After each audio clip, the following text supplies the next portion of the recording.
আসসালামু আলাইকুম। আমায়াস মম কিচেনে আপনাদের আবারও স্বাগত। নতুন আরেকটি রেসিপি নিয়ে হাজির হয়ে গেলাম। আজ আমি আপনাদের সাথে শেয়ার করব চিকেন বিহারি বা শিক কাবাব।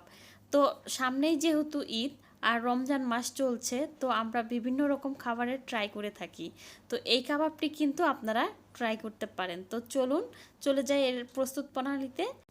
এর জন্য আমি এখানে চিকেনের হাড় ছাড়া মাংস 500 গ্রামের মতো নিয়েছি।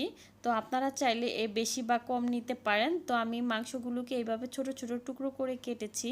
তো আপনারা চাইলে লম্বা স্লাইস করেও কাটতে পারেন। তো এর জন্য আমি এখানে 1 টিস্পুন হলুদের গুঁড়ো, 1 টিস্পুন ধনিয়ার গুঁড়ো, 1 টিস্পুন আদা পেস্ট, 1 টিস্পুন রসুন পেস্ট, 1 টিস্পুন জিরার গুঁড়ো, হাফ টিস্পুন লাল মরিচের গুঁড়ো এবং 1 টিস্পুন ধনিয়ার গুঁড়ো নিয়েছি আর স্বাদ অনুযায়ী লবণ নিয়েছি।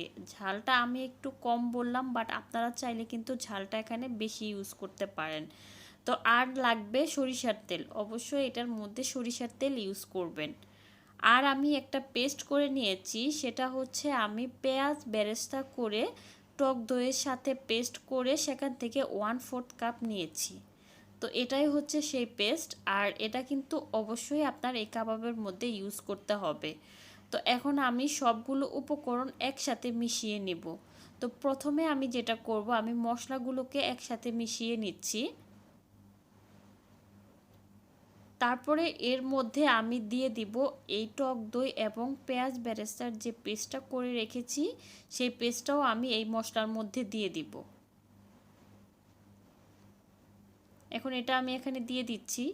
এখন এটাকে ভালো করে মিক্স করে এর মধ্যে আমি চিকেনগুলোকে দিয়ে দিব।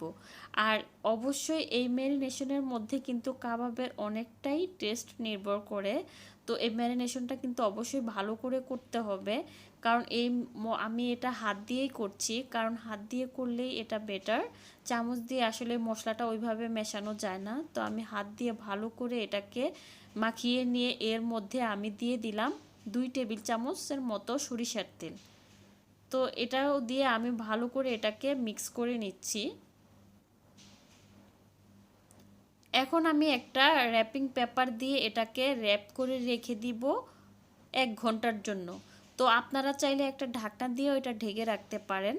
তো এটা অবশ্যই 1 ঘন্টা ম্যারিনেট করতে হবে। আর এটা কিন্তু বিফ বা মাটন দিয়েও আপনারা করতে পারেন। সেক্ষেত্রে এর মধ্যে পেঁপে বাটা এবং আপনাকে 4 থেকে 5 ঘন্টা এটা ম্যারিনেট করে রেখে দিতে হবে। তো এখানে আমি এখানে শাসলিকের যে কাঠিটা সেটা ইউজ করছি আজকে কাবাবটা করার জন্য। তো আপনাদের কাছে যদি মেটালের শিক থাকে সেটাও ইউজ করতে পারেন। তো এখন আমার চিকেনটা ম্যারিনেট হয়ে গিয়েছে। তো আমি কাঠিতে এটা এখন গেঁথে নেব। তো আর কাঠিটা আমি পানিতে ভিজিয়ে রেখেছিলাম এ কারণে, যেহেতু আমি এটা চুলাতে গরম হিটে এটা করব, তো কাঠিটা যেন পুড়ে না যায় সেজন্য আমি একটু ভিজিয়ে রেখে এটাকে নিয়েছি। তো এখন আমি একটা একটা করে চিকেন এটার মধ্যে গেঁথে নিচ্ছি। তো এইভাবে আমি সবগুলো চিকেন গেঁথে নিচ্ছি। আমি আজকে এই কাবাবটা গ্যাসের চুলায় করছি এবং ফ্রাই প্যানে। তো আপনারা যদি কয়লার চুলায় করতে চান সেটাও করতে পারেন, বা ওভেনেও কিন্তু এটা বেক করে নিতে পারেন। আর এখন আমার সবগুলোই কিন্তু গাঁথা হয়ে গিয়েছে। তো এখন আমি একটা ফ্রাই প্যানে এগুলো দিয়ে দিচ্ছি। তো আমি ফ্রাই প্যানে কোনো ধরনের তেল ইউজ করব না, যেহেতু আমি চিকেনটাই তেল দিয়ে ম্যারিনেট করে নিয়েছি, চিকেনটা থেকেই এখানে তেল উঠবে। তো আমি সবগুলো চিকেন এর মধ্যে দিয়ে দিচ্ছি। দিয়ে আমি এটাকে ঢেকে রান্না করব 5 মিনিট এবং লো মিডিয়াম হিটে আমি এটাকে রান্না করব, কারণ চিকেনের মধ্য থেকে যে পানিটা আসবে সেই পানিটা দিয়েই এটা সিদ্ধ হবে। তো আমি এটা ঢেকে দিচ্ছি এবং চুলার আঁচটা মিডিয়াম লো হিটে রেখেছি। তো দেখুন 5 মিনিটে অনেকটা পানি বের হয়ে আসছে। তো আমি এখন একটা পিঠ উল্টে দিচ্ছি। তো আমি এখন অপর পিঠটাও 5 মিনিটের মতো রান্না করে নিব। আর এই চিকেনটা সিদ্ধ হতে যে খুব বেশি টাইম লাগে সেটা কিন্তু না, তারপরেও কাবাবটা যাতে অনেকটা সফট এবং ফ্লেভারটা ভেতরে ঢোকে এজন্য আমাকে এটা আস্তে আস্তে রান্না করতে হবে। তো দেখুন আমার অপর পিঠটাও কিন্তু মোটামুটি হয়ে গিয়েছে। এখন আমি এটাকে উল্টিয়ে দিচ্ছি। এখন আর আমি কোনো ঢাকনা দিয়ে এটাকে ঢেকে রাখবো না এবং পানিটা কিন্তু শুকিয়ে ফেলবো। তো আর এই যে মশলাটা আছে এটা আমি একটু একটু করে আমি কাবাবের গায়ে লাগিয়ে দেব এবং আমার বাটিতে যে এক্সট্রা মশলাটা রয়ে গেছে আমি সেটাও এখন এই চিকেনগুলোর উপরে দিয়ে দিব। তো এইভাবে আমি এক পিঠ করে উল্টিয়ে আমি অপর পিঠ এভাবে রান্না করে নিচ্ছি। তো দেখুন আমার কাবাবটা কিন্তু একেবারেই হয়ে গিয়েছে। এটা হতে আমার 15 থেকে 16 মিনিটের মতো টাইম লেগেছে।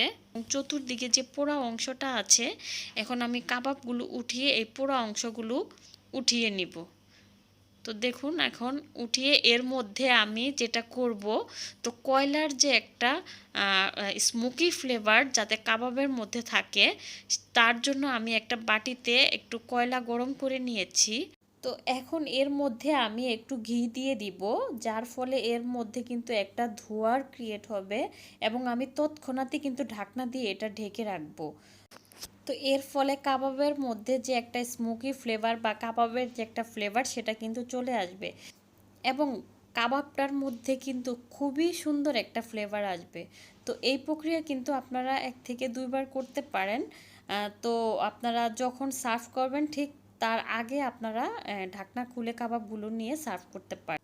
সো ভিউয়ার্স, বাসায় আজই বানিয়ে ফেলুন রেস্টুরেন্টের স্বাদে এই বিহারি কাবাব বা শিক কাবাব। আর আমার আজকের ভিডিওটি যদি আপনাদের কাছে ভালো লেগে থাকে তাহলে একটা লাইক করবেন, ফ্রেন্ডস এবং ফ্যামিলির সাথে ভিডিওটি শেয়ার করে দিবেন। আর নতুন নতুন ভিডিও পেতে যেটা করতে হবে আমার চ্যানেলটিকে সাবস্ক্রাইব করতে হবে। প্লিজ আমার চ্যানেলটিকে সাবস্ক্রাইব করুন। ভালো থাকবেন, সুস্থ থাকবেন, আমার জন্য দোয়া করবেন। আল্লাহ হাফেজ।